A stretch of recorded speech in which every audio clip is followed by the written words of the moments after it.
哈利路亚！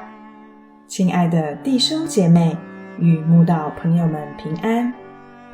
今天我们要分享的是《日夜流淌心中的甘泉》这本书中7月25日称赞试炼人心这篇灵粮。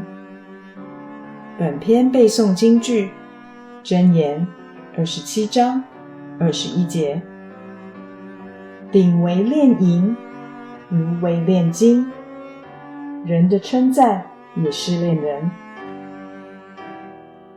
大卫打死歌利亚，同众人回来时，许多妇女就歌唱跳舞，迎接扫罗王。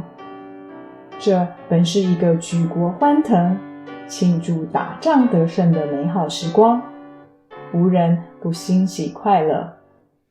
只因妇女们在舞蹈唱和时说，扫罗杀死千千，大卫杀死万万，急惹得扫罗十分不悦。当下扫罗就说出，将万万归大卫，千千归我，只剩下王位没有给他了。这种充满极度怨恨的不满之语。妇女们的赞誉对说的人来讲没什么，但对听的当事人却是极大的试炼。有谁想得到妇女们赞美大卫的称赞之语，竟会给大卫带来致命的杀机？因为就从那日起，扫罗就极恨大卫，千方百计想要寻索他的命。纵使后来大卫成为他的女婿，彼此成为亲人，也无法逃过被他追杀的劫难。大卫通过的试炼，他没有因为妇女的称赞而乐得打起骄傲之心，认为打败歌利亚与非利士人是他的功劳。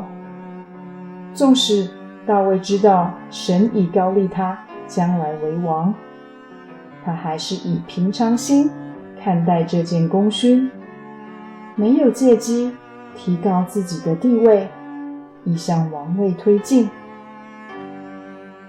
但扫罗就没有通过试炼。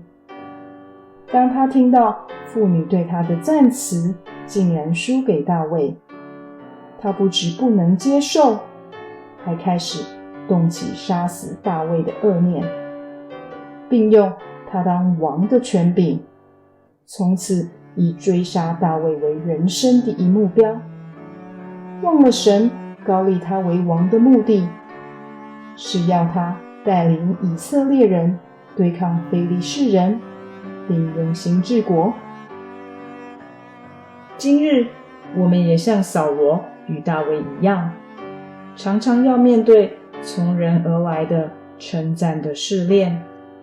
当别人称赞我们时，是否能像大卫一样，心里柔和谦卑，将一切荣耀归给神，毫无骄傲之心？是否也能遵守圣经的教导，默默做工就好，不要向人夸耀自己何等有功？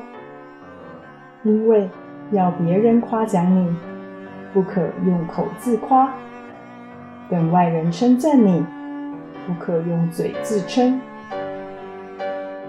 当我们听到别人赞美某人时，我们是否就像扫罗，完全无法接受，而大起极度纷争、重伤毁谤之心？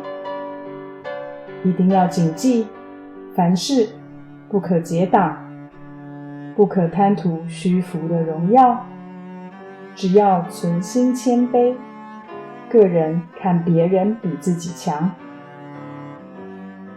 神的儿女啊，人的称赞也试炼人，千万不要在人的称赞中跌倒了。